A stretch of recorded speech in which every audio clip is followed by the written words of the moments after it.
Messenger International-ը ներկայացնում է անկոտրում հոգի անվանումը կրող դասընթացը։ 12 մասից բաղկացած դասընթաց, որը բացահայտում է ճշմարտությունը դժվարությունների մասին և խոսում այն մարդկանց իշխանության մասին, ովքեր հարատևում են հավատքի մեջ։ Բարեգալուստ անկոտրում հոգի դասընթաց։ Այս առաջին դասի ընթացքում Ջոնը խոսում է մեր ընթացքը բարեհաջող ավարտելու կարևորության մասին և այն իշխանության մասին, որ դուք ունեք Քրիստոսի մեջ։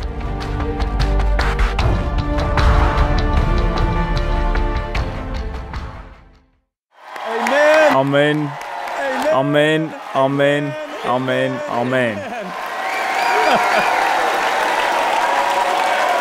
Ես ցանկանում եմ ողջունել ձեզ անկոտրում հոգի դասընթացի ձայնագրմանը եւ ինչպես դուք կարող եք տեսնել այս մարդիկ շատ են սիրում Աստծո խոսքը։ Նրանք շատ են սիրում Հիսուսին։ Այստեղ բոլորը սիրում են Աստծո խոսքը։ Մենք գիտենք, որ դուք նույնպես սիրում եք Աստծո խոսքը։ Այն ուղերձը, որով մենք կիսվելու ենք, անչափ ոգևորիչ է։ Ես այնքան ոգևորված եմ եւ անհամբեր սպասում եմ այս դասընթացի սկզբին։ Այնպես որ եկեք միասին աղոթենք միջև անկոտրում հոգի դասընթացի առաջին դասը սկսվելը։ Հայր Հիսուսի անունով անչափ շնորհակալություն քո զավակները լինելու արտոնության համար։ Տեր, այս երեկո ես խնդրում եմ, որպեսզի դու բառացիորեն ներխուժես այս սրբավայրը։ Հայտնիր մեզ Հիսուսին ավելի զորավոր կերպով, քան մենք երբևէ ճանաչել ենք նրան։ Եվ ես շնորհակալ եմ քեզ, որ երբ մենք գնայում ենք քեզ, մենք գնում ենք փառքից փառք, կենթանի Աստծո հոգուց, որովհետև ես հռչակում եմ, որ քո արքայությունը մեր մեջ է։ Քո կամքը կատարվի այս վայրում երկրի վրա, ինչպես երկնքում, եւ դրա համար մենք տալիս ենք քեզ ողջ փառքը եւ պատիվը եւ գովությունը եւ գոհությունը։ Հիսուս Քրիստոսի զորավոր հրաշալի մեծ զարմանալի սուրբ ու սքանչելի անունով եւ ով համաձայն է թող գոչի ամեն։ Եկեք եւս մեկ անգամ գոհանանք նրանից այն բանի համար, ինչ նա պատրաստում է տալ մեզ։ Ամեն։ Դուք կարող եք նստել։ Նախ ես ցանկանում եմ պատմել ձեզ մի ֆիլմի մասին, որ դիտել եմ 10 ամիս առաջ, երբ գրում էի այս գիրքը։ Այս ֆիլմը հին է եւ կոչվում է Ուրվականը եւ Խավարը։ Գլխավոր դերերում են Վել Կիլմերը եւ Մայքլ Դուգլասը։ Պատմությունը տեղի է ունեցել 1800-ականներին։ Այն մի կամրջի մասին է, որ կառուցվում էր Ցավո գետի վրա։ Ֆիլմի սկզբում կամրջի շինարարությունը դանդաղում է եւ այն ժամանակին ավարտելու համար վարձում է մի հրաշալի ինժեների։ Այդ մարդու անունը Պետերսն է, որի դերը կատարում է Վել Կիլմերը։ Նա հայտնվում է կամրջի կառուցման ժամանակ, բայց շուտով հայտնաբերում է, որ մարդիկ գիշերվա ընթացքում կորչում են։ Պարզում է, որ այդտեղ կան երկու մարդակեր առյուծներ, որ անընդհատ գողանում են մարդկանց։ Նրանք փորձում են ծուղակներ դնել։ Նրանք տարբեր բաներ են փորձում այդ առյուծներին որսալու համար, բայց առյուծները շրջանցում են բոլոր ծուղակները։ Երբ մահացածների թիվը հասնում է 30-ին, նրանք կանչում են մի հրաշալի որսորդի, որի անունը Ռեմինգթոն էր։ Նա ամերիկացի էր։ Սա իրական պատմություն է։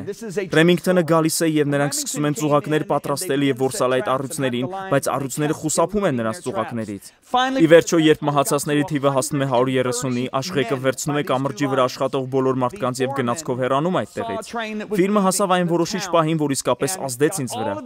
Ես դիտում էի, թե ինչպես էին Ռեմինգթոնը, Պետերսոնը եւ նրա օգնականը կանգնած նայում այդ հարյուրավոր մարդկանց։ Նրանք ընկել էին իրենց ղեկավարի ազդեցության տակ, որը վախենում էր այդ առյուծներից։ Եվ բոլորը հեռացան։ Այս երեքը մնացին մարդակեր առյուծների դեմ պայքարելու համար։ Ես չեմ պատմելու ամբողջ պատմությունը, բայց ի վերջո մեծ աշխատանք կատարելուց հետո նրանք սպանում են այդ մարդակեր առյուծներին։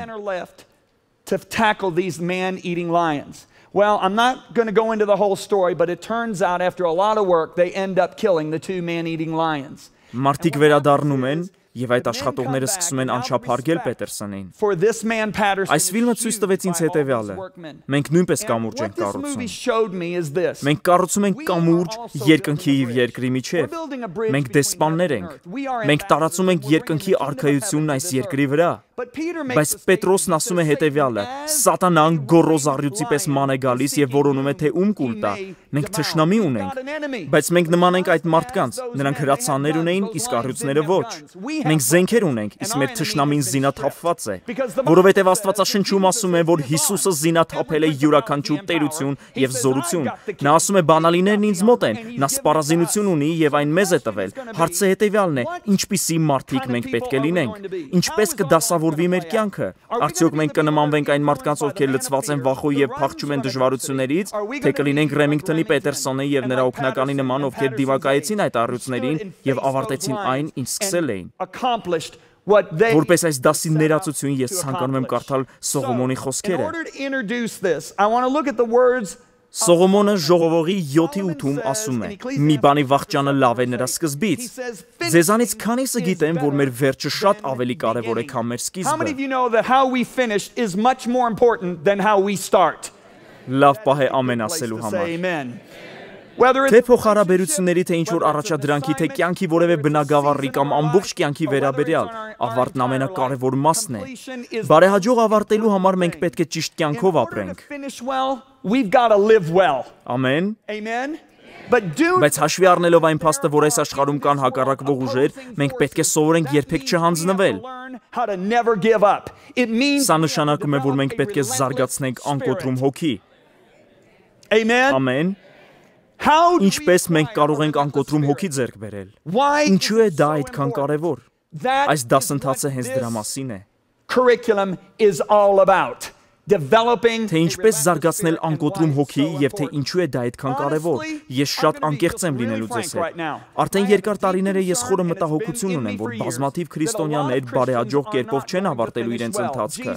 Այդ մասին խոսում են և Հիսուսը և Պողոսը, և մենք ապրում ենք հենց այդ ժամանակահատվածում։ Գիտեք, Աստված մի տեսիլ տվեց ինձ, որն անմիջական կապ ունի իմ թեմայի հետ, և ես ցանկանում եմ պատմել այն ձեզ։ Ես պատմել եմ այս տեսիլքը մեկ այլ դասընթացի ժամանակ, որը կոչվում է Կրակոտ սիրտ, բայց ավելի ծավալուն կներկայացնեմ այն, քանի որ Աստված այս տեսիլքն ինձանում զարգացրել է տարիների ընթացքում։ Այս տեսիլքում ես տեսա մի մարդ նավակի մեջ, ով թիավարում էր։ Նա թիավարում էր հասարակ մի նավակով, շատ արագ ընթաց գետի հոսանքին հակառակ։ Այդ մարդը ջանք էր գործադրում ընդդեմ գետի հոսանքի և անընդհատ հանդիպում էր ձկնորսական նավակներով մարդկանց, որոնք անցնում էին նրա կողքով գետի հոսանքին համընթաց։ Հոսանքին համընթաց գնալիս նրանք ոչ մի ջանք չէին գործադրում, և ինչպես այս մարդը, նրանք նույնպես ջանք թափելու կարիք չունեին։ Նրանք պարզապես հանգստանում էին և վայելում էին կյանքը անընդհատ նայելով և ծաղրելով այդ մարդուն։ Իսկ այդ մարդը շարունակում էր ջանք գործադրել։ Բայց այս տեսիլքում ես տեսա, թե ինչպես այդ մարդը հոգնեց և բաց թողեց թիերը։ Քանի որ նա շարժում էր, այդ պատճառով նա դեռ իներցիայով գնում էր հոսանքին հակառակ։ Եվ քանի որ գետն արագ էր ընթանում, հանկարծ նա կանգ առավ։ Եվ սկսեց գնալ հոսանքին համընթաց, թեև նրա նավակը դեռ հոսանքին հակառակ դիրքով էր։ Եվ ես այդ տեսիլքում տեսա մեկ այլ ձկնորսական նավակ, որը նույնպես հոսանքին հակառակ դիրքով էր։ Այդտեղ գտնվող մարդիկ հանգստանում և ուրախանում էին։ Եվ երբ այդ մարդը տեսավ, որ նրանց նավակը հոսանքին հակառակ դիրքով էր, ինչպես և իր նավակը, նա որոշեց միանալ նրանց։ Եվ ահա թե ինչպես ավարտվեց իմ տեսիլքը։ Որն է այս տեսիլքի մեկնությունը։ Գետն այս աշխարհն է։ Նավակը մարդկային մարմինն է, որը հարկավոր է մեզ այս աշխարհում ապրելու և գործելու համար։ Նավակում գտնվող մարդն անկասկած հավատացյալ էր։ Նրա թիերն Աստծո շնորհքով տրված զենքերն էին։ Ձկնորսական նավակները նրանք էին, ովքեր միաբանվել էին մեկ նպատակի շուրջ, իսկ գետի հոսանքը խորհրդանշում է այս աշխարհի համակարգը։ Շնորհքի թեյերով նա կարող էր ընդդիմանալ այդ հոսանքին։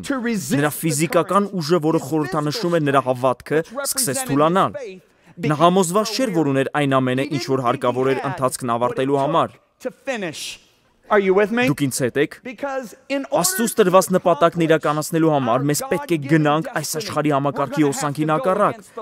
Մենք հակառակության ենք հանդիպելու, փորձելով այս աշխարհ բերել այն, ինչ երկինքն է ցանկանում, քանի որ այս աշխարհի հոսանքը, որն այս աշխարհի օդի իշխանի կամքով է, լիովին հակառակվում է արքայության հոսանքին։ Այդ մարդը չէր մտածում, որ ուներ բավարար զորություն, թեև դա այդպես էր։ Նա թողեց թիերը և իներցիայի շնորհիվ շարունակեց ընթանալ հոսանքին հակառակ։ Բայց ահա թե որտեղ էր թաքնված վտանգը, ահա թե որտեղ սկսվեց խաբեությունը, քանի որ նա արդեն առաջ էր գնում ոչ թե թիավարելու, այլ միայն իներցիայի շնորհիվ, հանկարծ նա դանդաղորեն կանգ առավ։ Եվ եթե դուք եղել եք նավակում և ընթացել եք հոսանքին հակառակ, ապա պետք է իմանաք, որ թիերը դնելուց հետո դժվար է որոշել, թե երբ է նավակը դադարում ընթանալ հոսանքին հակառակ իներցիայի շնորհիվ։ Հանկարծ դուք կանգ եք առնում և սկսում եք ընթանալ հոսանքի ուղղությամբ, առանց հասկանալու դա։ Սա կոչվում է խաբեություն։ Դուք ինձ հետ եք։ Նա ընթանում էր հոսանքի ուղղությամբ այս աշխարհի համակարգի հետ, թեև նավի քիթն ուղղված էր հոսանքին հակառակ։ Նա դեռևս քրիստոնյայի կեցվածք ուներ, խոսում էր քրիստոնյայի նման, հաճախում էր եկեղեցի, 10-րդ էր տալիս, բայց իրականում նա ընթանում էր այս աշխարհի հետ։ Հետո հանկարծ հայտնվեց մեկ այլ ձկնորսական նավակ, բայց ի տարբերություն այլ նավակների, որոնք ուղղված էին հոսանքին համընթաց, այն ուղղված էր հոսանքին հակառակ։ Երբ այդ մարդը տեսավ, որ նրանք ուղղված էին հոսանքին հակառակ եւ հոսում էին իր ուղղությամբ, նա թռավ այդ նավակի մեջ եւ միացավ նրանց նպատակին։ Խաբեությունն ավելի մեծ դարձավ, քանի որ այժմ կա մարդկանց մի խումբ, ովքեր ապրում են նույն կերպով։ Դուք ինձ հետ եք։ Ուշադիր լսեք, թե ինչ է ասում Հովհաննես առաքյալն իր նամակում։ Նա ասում է. աշխարհը եւ նրա ցանկությունը շուտով կանհետանան, բայց ով կատարում է այն, ինչ Աստված է ցանկանում, հաստատված է հավիտյան։ Այս տեսիլքը նկարագրում է 3 տեսակի մարդկանց։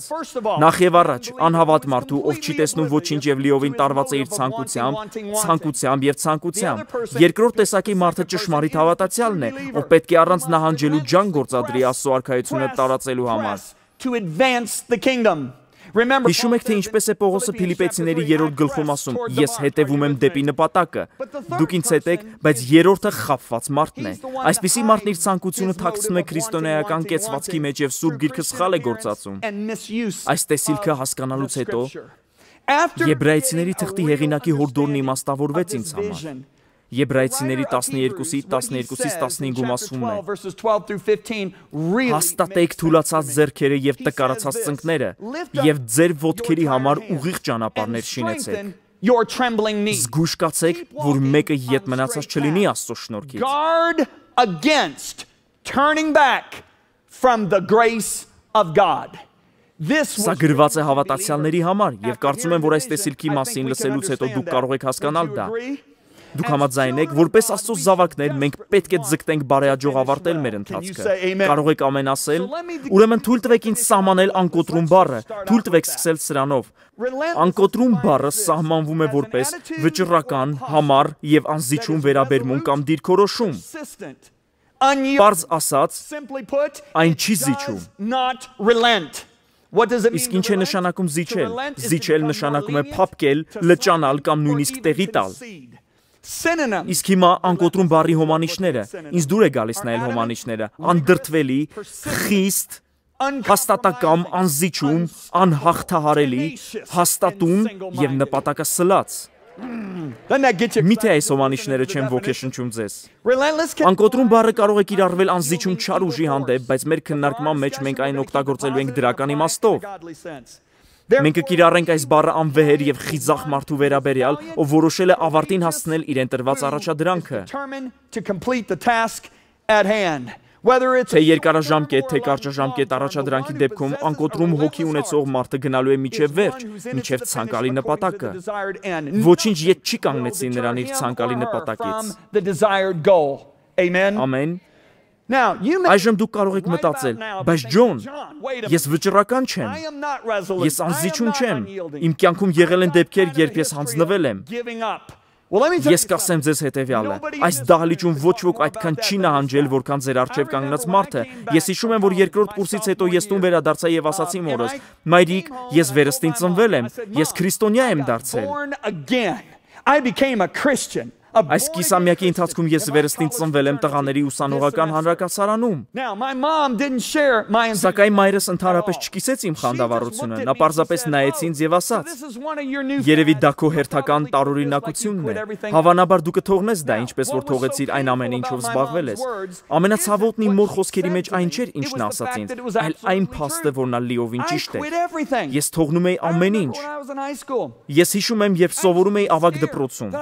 Ես վախենում էի, որ երբեք չեմ ամուսնանա, որովհետև ես հանդիպում էի ինչ-որ աղջկա հետ եւ մեկ կամ երկու հանդիպումից հետո հոգնում էի նրանից։ Իսկ նա ինձանից եւ ես չէի կարողանում փոխհարաբերություն կառուցել։ Ես տեսնում էի, թե ինչպես էին մյուս տղաները հանդիպում աղջիկների հետ, մտերմանում եւ ի վերջո ամուսնանում էին։ Սպորտի հանդեպ ես ունեի նույն վերաբերմունքը։ Ես հիշում եմ, որ զբաղվում էի թեթև ատլետիկայով, դա տևեց 1 ամիս, հետո բեյսբոլով, որը տևեց 2 ամիս, հետո գոլֆով, դա տևեց 1 ամիս, հետո բասկետբոլով, Դա էլ տևեց 1 ամիս։ Նույնը վերաբերվում էր երաժշտությանը։ Մայրս տարավ ինձ դաշնամուրի դասընթացների։ Ես հիշում եմ, որ առաջին 3 ամիսների ընթացքում իմ ոգևորությունը մարեց, եւ հաջորդ 4 տարիների ընթացքում դա պարզապես վերածվեց միապաղաղ աշխատանքի։ Ես հաճախում էի այդ դասերին, քանի որ ծնողներս էին ստիպում ինձ։ Բայց հետո իմ դաշնամուրի ուսուցիչը, ով իր ապրուստն էր վաստակում այդ դասերի միջոցով, գնաց ծնողներիս մոտ։ Իդեպ ես միակն էի, ում համար նա այսպիսի բաներ արել։ Նա ասաց. «Խնդրում եմ ձեզ, թող այս տղան դադարի դաշնամուր նվագել»։ Դրանից հետո ես զբաղվեցի կիթառով։ Դա տևեց 2 ամիս։ Ես նախասիրություններ ունեի, օրինակ աստղագիտությունը։ Իմ աստղադիտակն ի վերջո հայտնվեց պահարանում եւ պատվեց փոշով։ Ես սկաուտական թիմի անդամ էի, բայց 1-2 տարուց թողեցի դա։ Ես փորձում էի գիր գրել, բայց այդպես էլ չէի ավարտում այն։ Այնպես որ իմ մայրը 100%-ով ճիշտ էր։ Միթե ես կթողեի այս հավատքը, որ նոր էի ձեռք բերել։ Միթե մի քանի տարի հետո իմ աստվածաշնչերը կհայտնվեին պահարանում իմ մյուս նախասիրությունների կողքին։ Հիմա ես ուրախությամբ կարող եմ ասել, որ անցել է արդեն 30 տարի եւ ձեր առջեւ կանգնած մարդն ավելի նախանձավոր է, քան այն ժամանակ, երբ խոսում էր իր մոր հետ։ Ամեն։ Ուրեմն եթե Աստված կարող է անկոտրում հոգիդ ձևավորել այս մարդու մեջ, նա կարող է անել դա մեզանից յուրաքանչյուրի հետ, որովհետև ես ամենամեծ հանձնվողն եմ, ամեն։ Շատ լավ, թույլ տվեք ձեզ համար կարդալ Եբրայեցիների թղթի 12-ի առաջին խոսքը։ Առաքյալն ասում է. «Վազենք»։ Բոլորդ ասացեք՝ «Վազենք»։ Համբերությամբ վազենք։ Համբերությամբ նշանակում է անկոտրում հաստատակամությամբ։ Համբերությամբ, անկոտրում հաստատակամությամբ վազենք մեր առջև դրված ասպարեզի ընթացքը։ Հետաքրքիր է, որ անկոտրում լինելը միակ առաքինությունն է, որը նա մատնանշում է մեր ընթացքը բարեհաջող ավարտելու համար։ Ես խոսում եմ քրիստոնեական ընթացքի մասին։ Դուք ինձ հետ եք, ուշադրություն դարձրեք, նա չի ասում երջանկությամբ վազենք, ուրախությամբ վազենք, նպատակասլացությամբ վազենք, լրջորեն վազենք։ Այս ամենը կարևոր է, բայց կա մի առաքինություն, որ նա նշում է, եւ որն էլ անհրաժեշտ է այս կյանքում մեր ընթացքն անցնելու համար։ Խոսքն անկոտրում հոգու մասին է, ամեն։ Ահա թե ինչու է այս դասընթացն այնքան կարևոր, որովհետեւ մենք պետք է անկոտրում հոգի ունենանք մեր ընթացքը բարեհաջող ավարտելու համար։ Միգուցե դուք հանդիպեք դժվարությունների ձեր ընտանիքում, ամուսնական կյանքում, աշխատանքի վայրում կամ բիզնեսում, դպրոցում, ֆինանսական կամ առողջական բնագավառում, կամ որ ամենակարևորն է, երբ ձգտեք Հիսուս Քրիստոսի մոտ բերել կորածներին։ Թույլ տվեք ասել, ձեզ կթվա, որ ձեր իրավիճակն անօգնական եւ անլուծելի է։ Վախեցնող եւ հուսալքող հոսանքները կփորձեն դրդել ձեզ, հանձնվել եւ քշվել գետի հոսանքին համընթաց։ Սակայն մենք ունենք բարի լուր։ Հիսուսը Մարկոսի ավետարանի 10:27-ում ասաց. «Մարդկանց կողմից անկարելի է, բայց ոչ Աստծո կողմից, որովհետև ամեն բան կարելի է Աստծո կողմից»։ Կարող եք ամեն ասել։ Կարևոր չէ ինչին եք դուք բախվել, բայց թույլ տվեք ասել, որ Մարկոս 9:22-ում Հիսուսը մի ճշտում արեց այս խոսքի վերաբերյալ։ Նա ասաց. «Եթե կարող ես հավատալ, ամեն բան կարելի է հավատացողին»։ Ուրեմն անկոտրում հավատացյալի շնորհիվ բոլորդ ասացեք հավատացյալ, անհնարինը հնարավոր կդառնա։ Ահա թե ինչի մասին է այս ուղերձը։ Բախվել այն բանին, ինչ գերազանցում է ձեր մարդկային կարողությունը եւ տեսնել, թե ինչպես է անհնարինը հնարավոր դառնում Աստծո շնորհքով։ Ամեն։ Որպես սկիզբ ամբողջ նոր կտակարանում ես ցանկանում եմ կարդալ ամենաազդեցիկ խոսքերից մեկը։ Շատ լավ, թույլ տվեք ասել հետեւյալը. առաջինից 3-րդ դասերի ընթացքում թվալու է, թե ես ասես շեղվել եմ մեր ճանապարհից, բայց հավատացեք ինձ, ես մի քայլ անգամ չեմ շեղվելու։ Այնինչ ես պատրաստում եմ ասել այս դասի մնացած մասում 2-րդ, 3-րդ դասերի ընթացքում անչափ կարևոր է անկոտրում հոգի ձևավորելու համար։ Հռոմեացիների 5:17-ում, որը դարձել է իմ ամենասիրելի խոսքերից մեկն Աստվածաշնչում, գրված է. «Բոլորը, ովքեր ընդունում են Աստծո առաջ շնորհքը, բոլորդ ասեք առաջ շնորհքը, եւ ձրիաբար արդարանում նրա առջև կիշխեն կյանքում Քրիստոսի միջոցով»։ Ուշադրություն դարձրեք, չի ասվում կիշխեն հաջորդ կյանքում։ Նոր միջազգային թարգմանության մեջ գրված է թագավորել կյանքում։ Վեյմոտի թարգմանությունում ասում է թագավորել կյանքում ինչպես թագավորներ։ Ինձ դուր է գալիս թագավորներ եւ թագուհիներ բառերը, որովհետեւ կանայք նույնչափ ներգրավված են սրանում, ամեն։ Ես կարող եի որոշ ժամանակ կանգ առնել սրա վրա, բայց ավելի լավ է գնանք առաջ։ Ուշադրություն դարձրեք, չի ասում մեկ օր դուք իշխելու եք երկնքում։ Տեսնում եք, նա ասում է, որ դուք իշխելու եք այս կյանքում, բոլորդ ասացեք այս կյանքում։ Այժմ թույլ տվեք տալ թագավոր բառի սահմանումը։ Թագավորը կամ թագուհին մեծագույնն է կամ ամենակարկառուն ինչ-որ բնագավառում։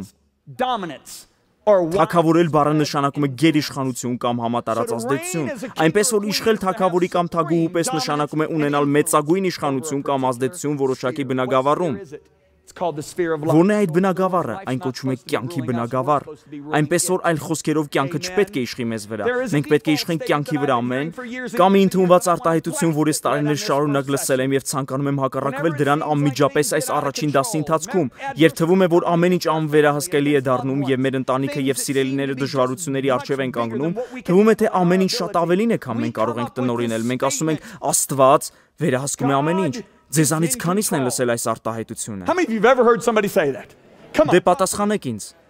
Սա նշանակում է, որ կարիք չկա պայքարել հակառակության դեմ, որովհետև բարի եւ սիրող Աստված ինչ որ կերպով ողջ հակառակությունը կվերածի բարու, քանի որ նա վերահսկում է ամեն ինչ։ Ես կասեմ ձեզ հետեւյալը. Աստված չի վերահսկում այնպես, ինչպես այս մարդիկ են ասում։ Կարող եմ ասել, որ ոմանք միգուցե արդեն ցանկանում են գնալ այստեղից, բայց լսեք ինձ, մինչև վերջ։ Սաղմոս 115:16-ում գրված է. Երկինքների երկինքը Տիրոջն է եւ նա երկիրը մարդկանց որդիներին տվեց։ Դուք լսեցիք, նա տվել է երկիրը մարդկանց որդիներին։ Թույլ տվեք կարդալ այս խոսքը ուղերձ Աստվածաշնչից։ Երկինքների երկինքներն Աստծո համար են, բայց նա հանձնել է երկրի իշխանությունը մեզ։ Ով ունի իշխանություն երկրի վրա։ Մենք։ Եթե Աստված է վերահսկում ամեն ինչ այնպես, ինչպես շատերն են ասում, ապա երբ Ադամը պատրաստվում էր վերցնել այդ խնձորը Եվայից, Աստված կմտներ պարտեզ, կգցեր այդ պտուղը նրա ձեռքից եւ կասեր. Ադամ, այս ինչ ես անում։ Դու հասկանում ես, թե ինչ ես բերելու քո երեխաների եւ երեխաների վրա։ Այսինքն դրա հետևանքով կլինեն երկրաշարժեր, կլինեն համաճարակներ, կլինեն ցունամիներ, կլինեն հիվանդություններ, սով եւ աղքատություն։ Մարդիկ կունենան տկարություններ եւ հիվանդություններ, ել չասեմ այն մասին, որին որդին ստիպված կլինի մահանալ։ Ոչ, Աստված այդպես չվարվեց։ Ինչու, որովհետև Աստված երկրի վրա իշխանություն տվել է մարդկանց։ Թույլ տվեք օգնել ձեզ ինչ որ մեկը կասի, բայց Ջոն, չէ՞ որ Աստվածաշնչում ասում է, որ երկիրը եւ նրա լիությունը Տիրոջն է։ Դա ճշմարիտ է։ Դա ճշմարիտ է։ Թույլ տվեք օգնել ձեզ հասկանալ, թե ինչ է դա նշանակում։ Հենց հիմա ես նայում եմ իմ գեղեցիկ զոքանչինով նստած է այստեղ եւ հիմա նա ժպտում է։ Շիրլին ապրում էր Օրլանդոյում, Ֆլորիդայում։ Նա հեռու էր իր թորներից, իսկ այժմ նաեւ ծոռներից։ Լիզան եւ ես իրականում ցանկանում ենք, որ նա մոտ լինի մեզ։ Այնպես որ մենք մի տուն գտանք հենց մեր փողոցի վրա։ Ես զանգահարեցի նրան եւ ասացի. Շիրլի, մենք տուն ենք գտել։ Չես ցանկանա գալ այստեղ աշխատել մեր ծառայության համար եւ մոտ լինել քո թորներին ու ծոռներին։ Նա եկավ, տեսավ այդ տունը եւ սկսեց լաց լինել։ Նա այնքան ուրախ էր։ Վերջին մի քանի տարիների ընթացքում նա մեր ընտանիքի մի մասն է կազմում եւ ես այնքան ուրախ եմ, որ նա այստեղ է։ Բայց գիտեք ինչ, ես գնեցի այդ տունը։ Լիզան եւ ես գնեցինք այդ տունը։ Եվ գիտեք թե ինչ որոշեցինք անել, քանի որ ցանկանում ենք, որ Շիրլին անկախ զգար իրեն։ Մենք ասացինք նրան, մենք ձևական վարձ ենք պահանջելու քեզանից ամեն ամիս։ Կարծում եմ այն կազմում է մոտ $200։ Մոտ այդքան, բայց գիտեք, այս բնակարանը նրանն է։ Այսինքն այդ տունը։ Ես չեմ գնում այնտեղ եւ ասում Շիրլի, լսի, դու պետք է այսպես դասավորես կահույքդ, իսկ այս նկարը պետք է այստեղ կախես, պետք է կանչես այսինչ մարդուն ընթրիքի համար։ Ես նույնպես չեմ ցանկանում, որ այդտեղ գան որոշակի տեսքան վարքագիծ ունեցող մարդիկ, եւ դու պետք է մաքրես ողջ տունը փոշեկուլով ամեն օր։ Ես այդպես չեմ վարվում։ Գիտեք, ամբողջ այդ ընթացքում, որ Շիրլին ապրել է այդ տանը մոտ 2-3 տարի, ես նույնիսկ մեկ անգամ չեմ գնացել, որպեսզի տեսնեմ, թե ինչ վիճակում է տունը։ Գիտեք ինչու, որովհետև այդ տունը նրանն է։ Ես դա տվեցի նրան։ Ես այդ տան տերն եմ, բայց այն վարձով նրան եմ տվել։ Այստեղ գործում է նույն սկզբունքը։ Աստված երկրի տերն է, բայց այն վարձով տվել է մարդուն։ Դուք ինձ հետ եք։ Նա ասաց, ես տերն եմ, բայց այն ձերն է եւ իշխանությունը նույնպես ձեզ է պատկանում։ Շիրլին ինքն է կազմակերպում ամեն ինչ այդ տանը, եւ երբ նա խնդրի ինձ օգնել իրեն, ես անմիջապես կգնամ այնտեղ։ Դուք հասկանում եք, թե ինչ եմ ասում։ Երբ մենք խնդրենք Աստծուն օգնել մեզ, նա կգա։ Դուք ինձ հետ եք, բայց Աստված ասաց, իշխանությունը պատկանում է մարդուն։ Դուք հասկանում եք սա։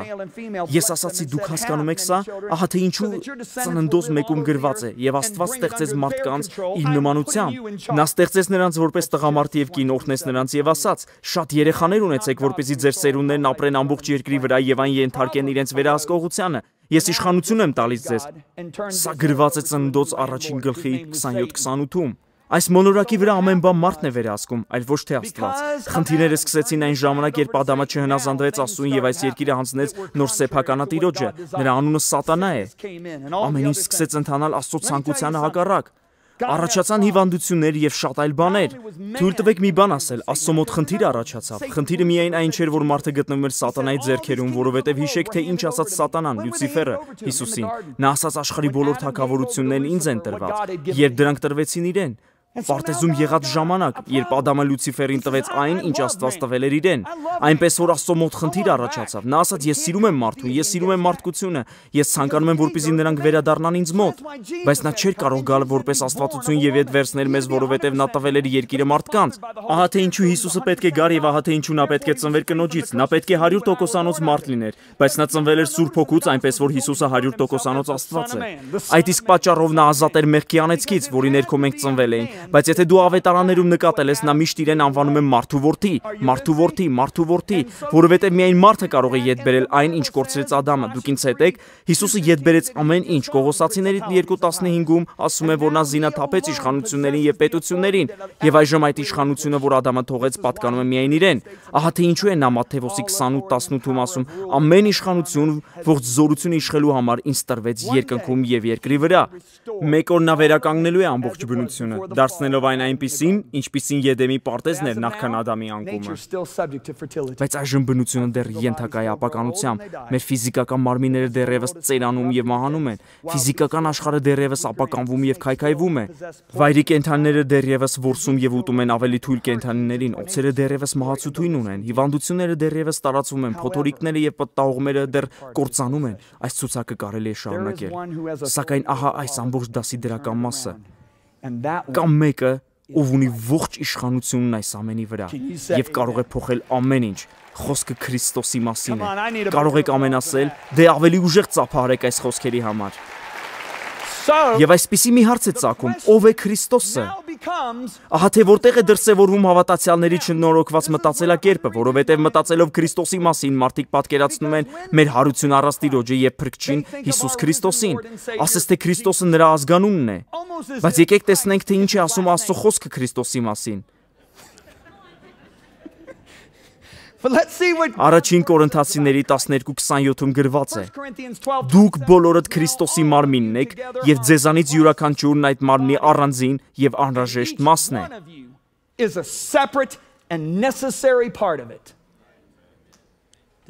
Դուք լսեցիք սա։ Հիսուսը գլուխն է, մենք մնացած անդամները։ Սա այնքան պարզ է։ Ձեզանից յուրաքանչյուրը գլուխ ունի իր ուսերին, այնպես չէ։ Եվ դուք մարմին ունեք։ Արդյոք դուք առանձնացնում եք ձեր գլուխը ձեր մարմնից։ Օստին, եկ այստեղ։ Ուր է իմ երկրորդ որդին։ Օստին, ես այնքան եմ հպարտանում այս երիտասարդով։ Եկ այստեղ։ Սա Օստին Բիվերն է։ Բոլորդ ասացեք ողջույն Օստին։ Սա Օստին Բիվերն է, այնպես չէ։ Ես այնքան եմ հպարտանում այս երիտասարդով։ Պատկերացրեք, որ Օստինը քայլում է մի մեծ պատի կողքով եւ դուք տեսնում եք նրա գլուխը։ Ինչ եք դուք ասելու։ Ահա Օստինը, այնպես չէ։ Իսկ հիմա պատկերացրեք, որ նա քայլում է մեկ այլ պատի կողքով, որը ծածկում է իր երեսը։ Միթե երբ դուք տեսնում եք նրան, կասեք սա Սթիվն է։ Սա Օստինն է, իսկ սա Սթիվը։ Ոչ, սա Օստին Բիվերն է։ Սա նույնպես Օստին Բիվերն է։ Մեր Տեր Հիսուս Քրիստոսը գլուխն է, մենք մարմինն ենք։ Ուրեմն ով է Քրիստոսը։ Մենք բոլորս։ Շնորհակալություն Օստին։ Դուք ինձ հետ եք։ Ես ասացի դուք ինձ հետ եք։ Այնպես որ երբ դուք կարդում եք Քրիստոս բառը Նոր Կտակարանում, դուք պետք է դրա մեջ ձեզ տեսնեք։ Այլ ոչ միայն նրան, ով մահացել է խաչի վրա։ Եբրայեցիների թղթի 2:11-ում գրված է, որովհետև թե սրբողը եւ թե սրբվողները ամենը մեկից են։ Հիսուսն աղոթում էր այս մասին։ Նա ասում էր, բայց ոչ թե միայն նրանց համար եմ աղաչում, այլ նրանց համար էլ, որ նրանց խոսքով կհավատան ինձ, որ նրանք էլ մեզանում մեկ լինեն։ Մենք մեկ ենք։ Մենք նրա մարմինն ենք։ Մենք Քրիստոսի մարմինն ենք։ Մենք միասին Քրիստոսն ենք երկրի վրա։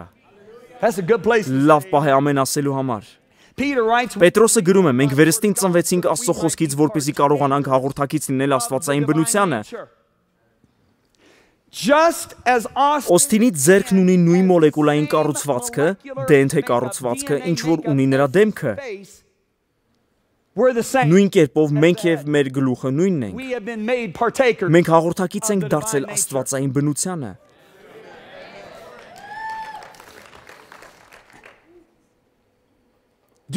Արդյոք մենք որպես եկեղեցի իրականում հավատում ենք սրան։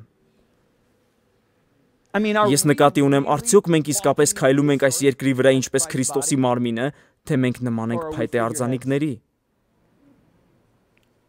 Որովհետև թույլ տվեք մի բան ասել ձեզ։